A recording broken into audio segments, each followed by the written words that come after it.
So the executive director of the World Food Program said they needed a one-time donation of $6 billion from billionaires like Elon Musk or Jeff Bezos to eliminate the global hunger crisis.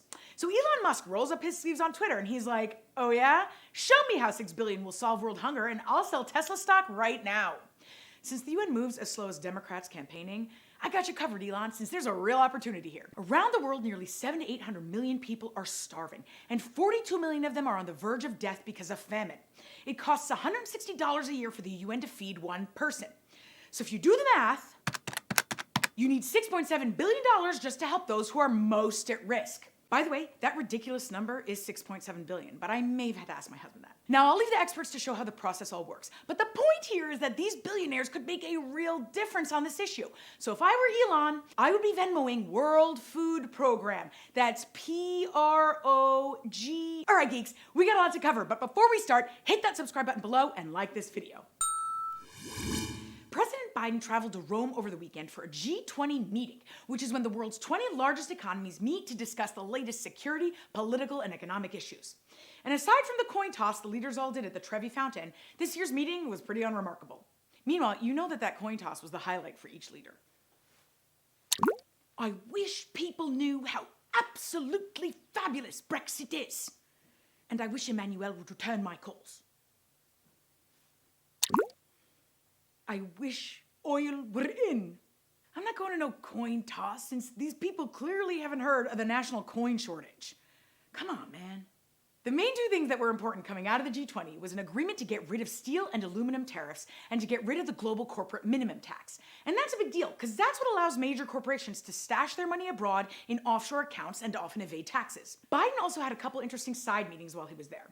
He met with Pope Francis, who said that regardless of Biden's stance on abortion, he should be allowed to receive communion. Remember that drama? That's when Catholic bishops here said they wouldn't give Biden communion because he's pro-choice. So thankfully, the Pope stepped in and cleared that up for us. I also met the Pope once. He's a cool guy.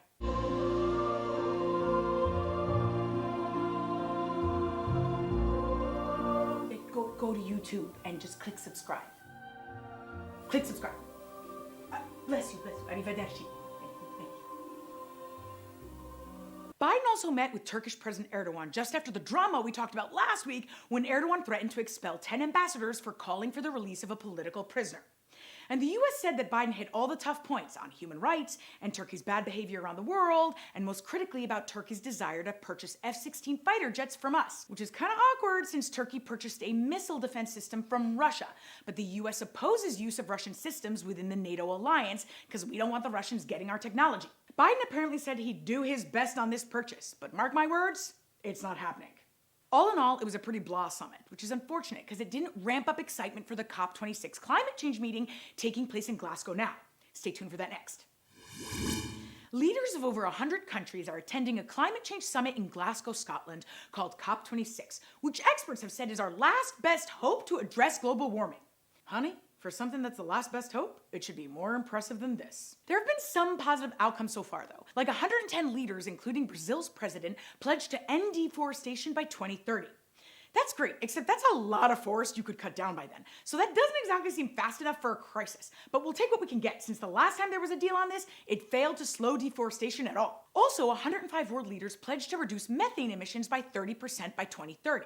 And that's good since methane is way more destructive than carbon dioxide. Methane emissions come from oil and gas drilling. And also... Yep, try Googling this by the way, and no one gives it to you in a comprehensible language. But basically, cows burp methane. This is the new slogan from the American Heart Association to stop eating red meat. In some other good developments, India pledged to reach net zero carbon emissions by 2070, and Jeff Bezos said he would donate $2 billion to help restore nature. He also offered a poem of sorts and said his trip to outer space is what influenced him to save our planet. He said, looking back at Earth from up there, the atmosphere seems so thin, the world so finite and so fragile. We must all stand together to protect our world. Climate change gives us a powerful reason to invest in nature. Finally, more than 40 countries have committed to shift away from coal, which is the single biggest contributor to climate change, except the US and China, who are the world's biggest coal-dependent countries, didn't sign up for that. So listen, overall, definitely some positive outcomes at this summit, but this isn't just any summit. Apparently, it's our last best chance, and what we have coming out of this is all pledges that countries need to now go follow through on. If they don't take it seriously now, then the next summit will be conducted under 2 feet of water. The Ethiopian government and its Prime Minister Abiy Ahmed have officially lost it. This week, the government called on civilians to arm themselves and defend Ethiopia's capital after forces they've been fighting against captured 2 towns nearby. Abiy Ahmed, who, by the way, won a Nobel Peace Prize 2 years ago for making peace with Ethiopia's neighbor Eritrea, posted on Facebook calling on civilians to take up arms and bury the rebels. Don't worry, it only took Facebook a few days to take down this violent post. So let's walk it back a bit. Exactly a year ago, this prime minister launched a military campaign in an area of Ethiopia called Tigray. There's a militia and political party that rules the area called the Tigray People's Liberation Front, which used to rule Ethiopia for decades before Abiy Ahmed came to power. And so last year, the Tigrayans had been refusing Abiy Ahmed's reforms, and they held local elections in defiance of the government, so things there got tense. Then violence broke out when Tigrayan militants attacked an Ethiopian military base, so Abiy Ahmed launched a full-on attack.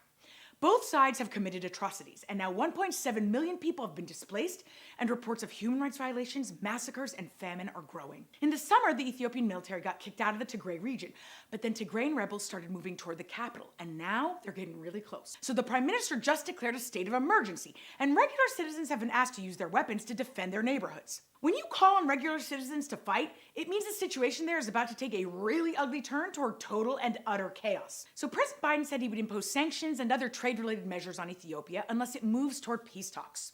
And as you know, I'm a fan of sanctions, but I don't think that's really going to work here.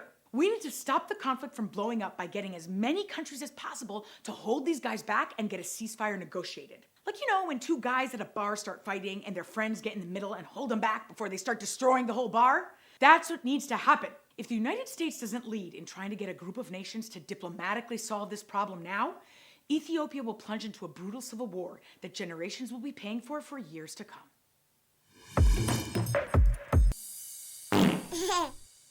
A prominent Israeli LGBTQ dating site called Atraf was cyber-attacked by an Iranian-based hacking group called Black Shadow.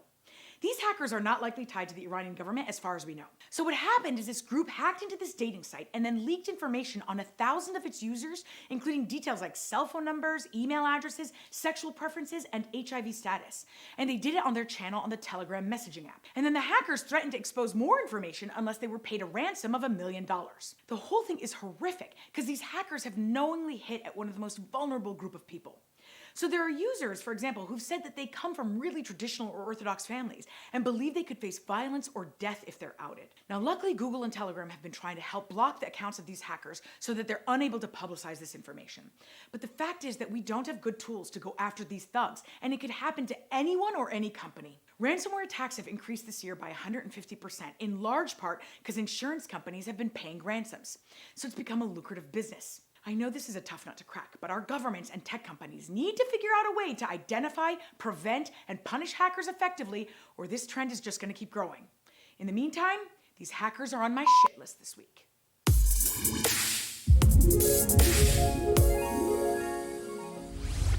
With the struggles the LGBTQ+ community faces around the world, there are amazing people fighting for real change. And they're fighting in areas like Central America, where there are no laws that even recognize the rights of LGBTQ+ individuals. So I want to share my interview with Luis Barrueto, who's an LGBTQ+ activist from Guatemala, who explains that even though there are efforts to walk things back for this community, he still sees signs of hope. Luis is also the founder of Visibles, or Visibles, which is an advocacy group that works to advance LGBTQ+ rights by informing social debates, lobbying for policies, and fighting discrimination. He explained to me how his background in journalism and anti-corruption led him to this fight for inclusion and sexual diversity in Guatemala. Geeks, I am so excited. I have Luis Barrueto with me from Guatemala. He's an LGBTQ activist, and he's also founder of the advocacy group Visibles. So, Luis, let's start just simple, and why don't you tell us your story and how you became an activist? Yeah, it was 2017. I had gotten back recently from living and studying abroad. And when I saw how not much of a progress had been made on LGBT rights in Guatemala, I started writing about it because I was trained as a journalist. And I cover this on several columns, but one was actually very personal, and I decided to tell my story, my struggle with it, how I overcame it, and a lot of people started responding to it. So it was about that time when I decided that something needed to be done, and I was already involved in some other broad human rights causes as part of an anti-corruption movement and whatnot. So I knew I had to bring more people on board. And that's what happened in the end, and that's how we got Visible started. Can you give us a sign of hope? Like, what makes you hopeful for change? Give us an example, or just generally how things are changing on the ground. I think a lot of what you see in the headline news is going to be bad, and I want to be very clear about that. There's a lot of regressive proposals to restrict our rights even more. There's a lot of violence, a lot of discrimination taking place. But one thing that gives me hope is that a lot of activists, and I'm not speaking about myself or anyone in my group here, but in general, activism around the region is getting ever more active, and they're making some interesting wins. So, for example, in Honduras, they just secured an emblematic case against the state for the extrajudicial killing of a trans woman. That's the first of its kind in the Americas, in the world, I would suppose. There's a lot of struggles going through the courts in different levels in Panama, in El Salvador, I think some in Guatemala as well.